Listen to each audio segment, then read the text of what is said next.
Preview. पुणी बढ़िला रोषाई gas दर तेज आज October 1 तारिख ठारू नुआ दर लागू तेज केते टंका दर बढ़िला नुआ दर केते रही जदि आपण माने मध्य गैस बुकिंग करुछंती सेतिकी टंका देई मध्य नै पारिबे एनै मध्य सरकार तरफ जारी हला गैस दर नुआ दर आसंतु संपूर्ण अपडेट जानिबा ता पूर्वरु वीडियो को लाइक करंतु सब्सक्राइब करना थिले एबे सब्सक्राइब करी पाखर थिबा घंटी चिन्ह को दबाइ दिनु। एलपीजी सिलिंडर नुआ हार आज अक्टोबर 1 रे जारी कराइछ।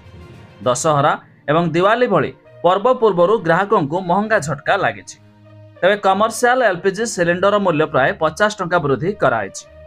तेज आज 1740 टंकार दिल्ली रे एलपीजी वाणिज्यिक सिलिंडर उपलब्ध हेबो। तेबे एही हार इंडियन सिलिंडर पाई मध्य रहिछि।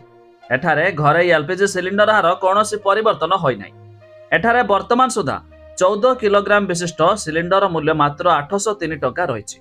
अर्थात घरे व्यवहृत हेउथिबा 14 किलोग्राम विशिष्ट गैस सिलिंडर दर रे कोनोसी परिवर्तन होई नै जाकी आपण 803 टंका देई नै पारिबे। तेबे जे मानकर उजाला गैस थिबो सेमानकु 300 टंका मध्य सब्सिडी आसुथिबो। तेबे 1 अक्टोबर 2024 रु मुंबई रे कमर्शियल एलपीजी सिलिंडर मूल्य 1692 टंका, कोलकाता रे 1850 टंका, चेन्नई रे 1903 टंका 1903 टंका मध्य रहिछि। तेबे एई वर्धित दर आज अक्टोबर 1 रु मध्य लागू होइछि।